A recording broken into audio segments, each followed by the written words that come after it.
Assalamualaikum warahmatullahi wabarakatuh. Perkenalkan, nama saya Andika Manasirtis dari kelas B9 dengan nomor NIM 2190302106. Ingin mempresentasikan hasil kerja saya sebagai bisnis facilitator. Dari buku kerja sebelumnya, saya sudah menjalani bisnis food and beverage, makanan dan minuman frozen. Bisnis ini sudah saya jalani sejak 2019 dan sudah memiliki izin usaha beresiko, dan juga izin makanan dan minuman, yaitu PIRT, sebagai syarat pertama membuat makanan dan minuman frozen. Dan tugas ini yang berjudul bergerak dari sebuah ide menjadi sebuah usaha.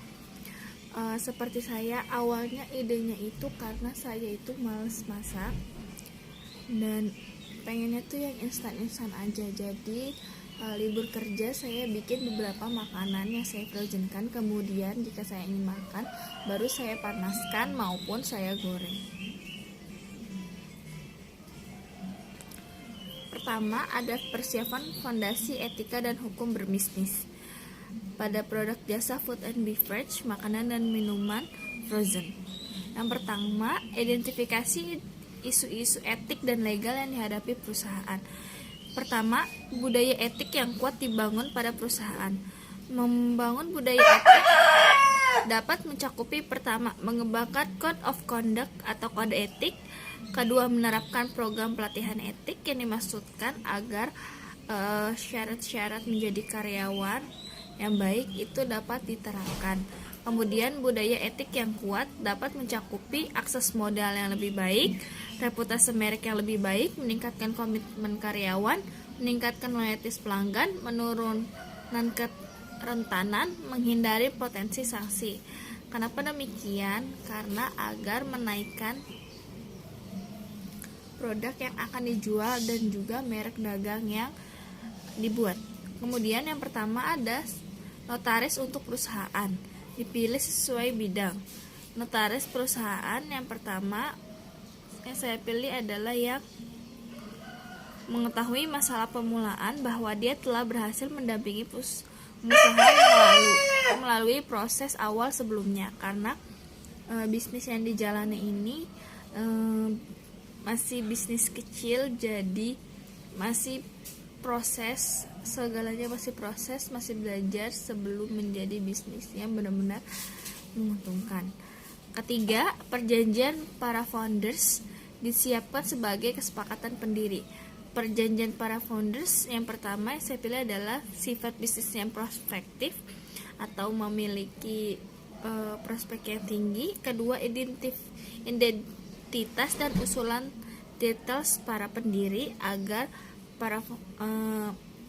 para investor dapat percaya kalau produk kita ini udah terjamin tidak akan mengalami kerugian yang sangat signifikan. Kemudian, bentuk hukum kepemilikan bisnis, penunjukan saham atau pembagian kepemilikan. Keempat, perselisihan hukum. Perselisihan hukum dapat dihindari dengan memenuhi semua kewajiban kontrak, yaitu membayar fee keuntungan sesuai dengan perjanjian kontrak, kemudian tetapkan standarnya, kemudian kepekaan hukum. Yang kedua, membentuk organisasi.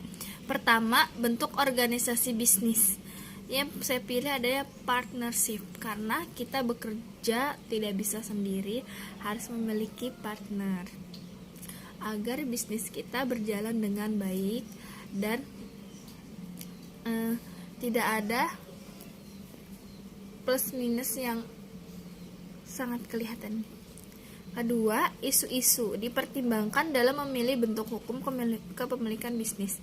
Pertama, isu-isu memilih bentuk organisasi dapat mencakupi yang saya pilih adalah: pertama, biaya pendirian dan pemeliharaan formulir hukum. Kedua, pertimbangan pajak. Ketiga, transferabilitas bisnis di masa depan. Maksudnya adalah biaya pendirian dan pemeliharaan formulir hukum Maksudnya itu semua yang kita lakukan sesuai proses hukum yang berlaku. Kemudian pertimbangan pajak. Pajak maksudnya adalah setiap barang yang keluar atau barang yang kita jual semua sudah ditotalkan dengan pajak. Transferabilitas bisnis di masa depan, maksudnya adalah kita pengen bertransformasi dari bisnis satu ke bisnis yang lain agar memajukan usaha yang sedang dijalani dan tidak berjalan di tempat. Ketiga, mendapatkan lisensi dan izin usaha. Izin usaha yang pertama, persyaratan pengajuan SIUP online untuk perseroan terbatas. Kita sudah memiliki itu dengan izin yang berlaku sampai tahun 2022 tahun ini dan akan diperpanjang. Kemudian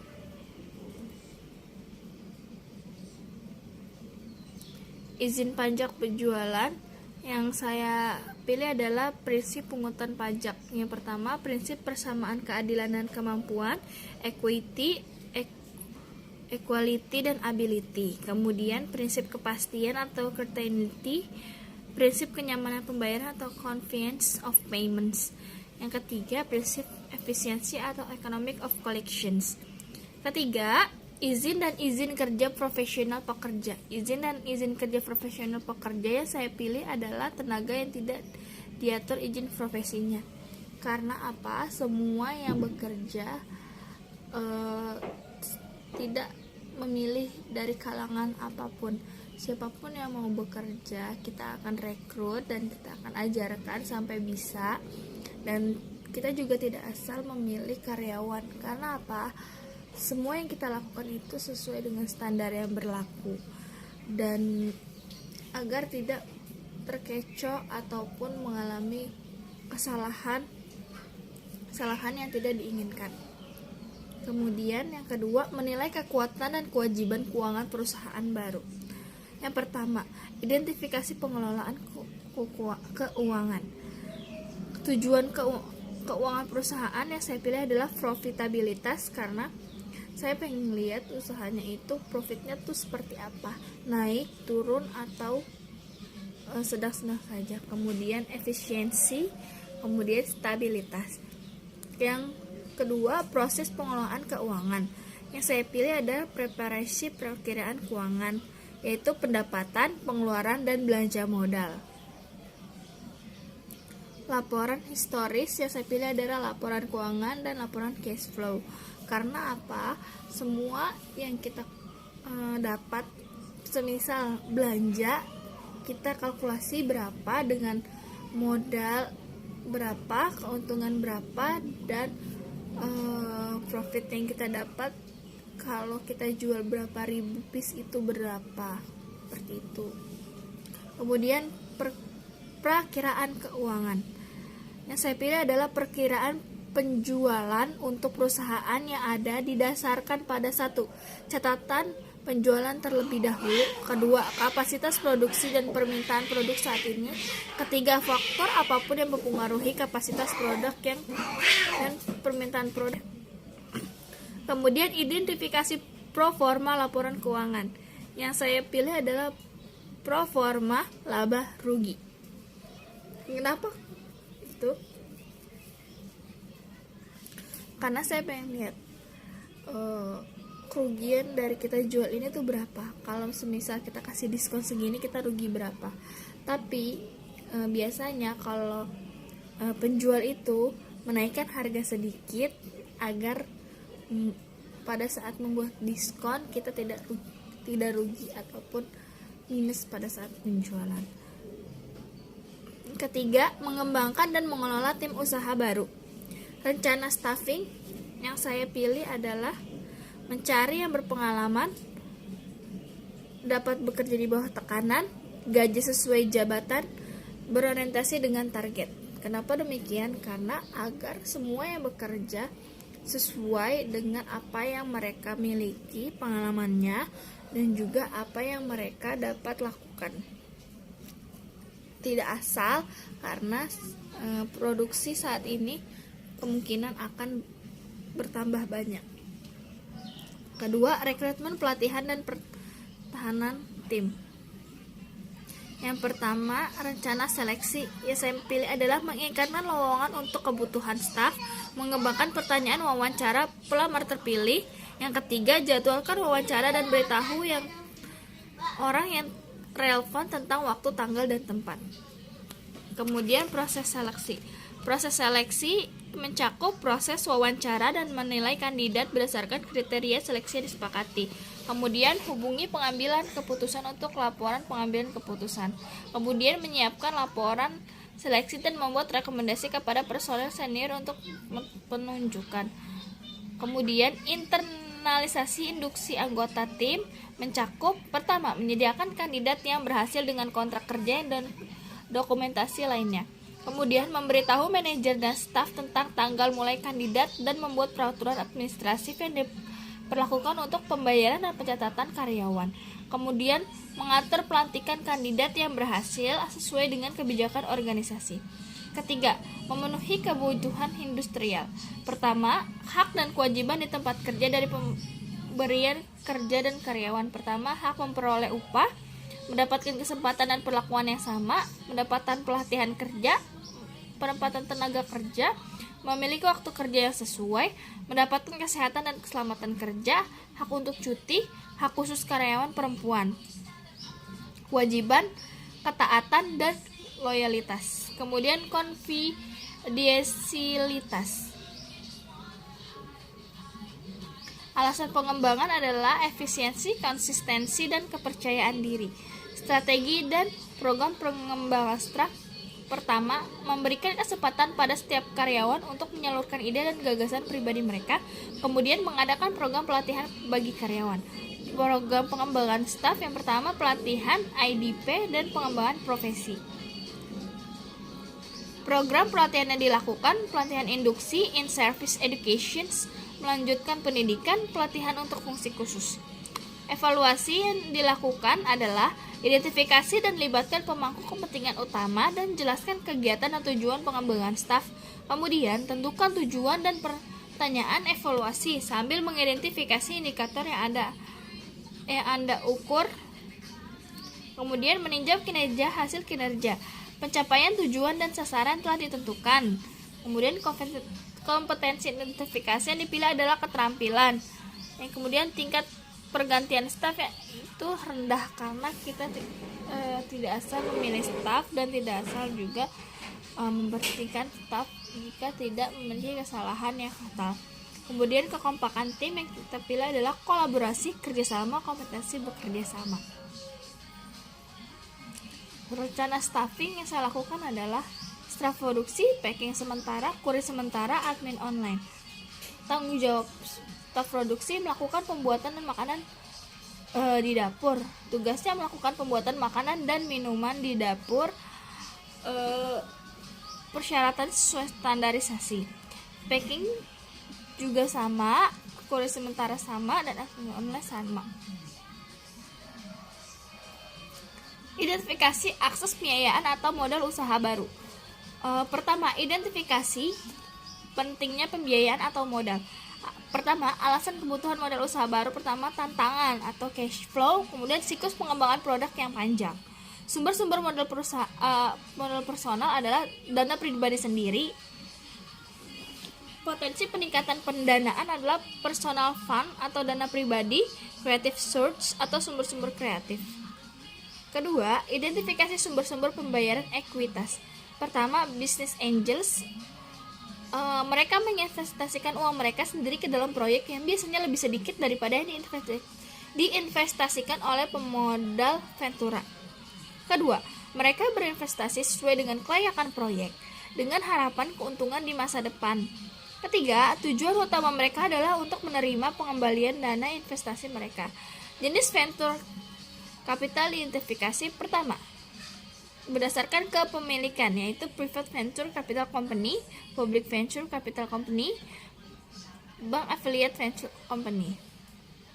Kemudian initial public offering atau IPO memberikan manfaat diversifikasi likuiditas dan portofolio, kemudian monitoring. Ketiga, identifikasi pembiayaan pinjaman. Bank komersial, yaitu saya pilih adalah bank tertarik pada perusahaan yang memiliki arus kas yang kuat, leverage rendah, keuangan yang diaudit, manajemen yang baik, dan neraca yang sehat. Kemudian SBA oriented loan memiliki karakteristik pertama yang saya pilih adalah program SBA yang paling terkenal tersedia untuk usaha kecil atau KUR. Kemudian sumber-sumber pinjaman lain. Sumber-sumber pinjaman lain yaitu teman dan keluarga. Keempat, identifikasi sumber-sumber kreatif pembiayaan modal. Leasing atau sewa. Yang saya pilih adalah keuntungan utama dari leasing adalah memungkinkan perusahaan mengakuisisi penggunaan aset dengan uang muka yang sangat sedikit atau tidak sama sekali. Kemudian SBIR atau Small Business Innovation Research atau STTR atau Small Business Technology Transfer atau Grant Program Identifikasi. Memiliki karakteristik yang saya pilih adalah SBIR adalah program 3 fase yang berarti bahwa perusahaan yang memenuhi syarat memiliki potensi untuk menerima lebih dari satu hibah untuk mendanai proposal tertentu. Kemudian identifikasi evaluasi peluang pemasaran. Pertama, identifikasi peluang pemasaran, informasi tentang kebutuhan pasar dan jenis pemasarannya. Yang saya pilih adalah pertama, informasi pasar komparatif. Apakah kita mampu memproduksi barang dan jasa lebih banyak dengan biaya yang lebih murah daripada negara lain? Kenapa demikian?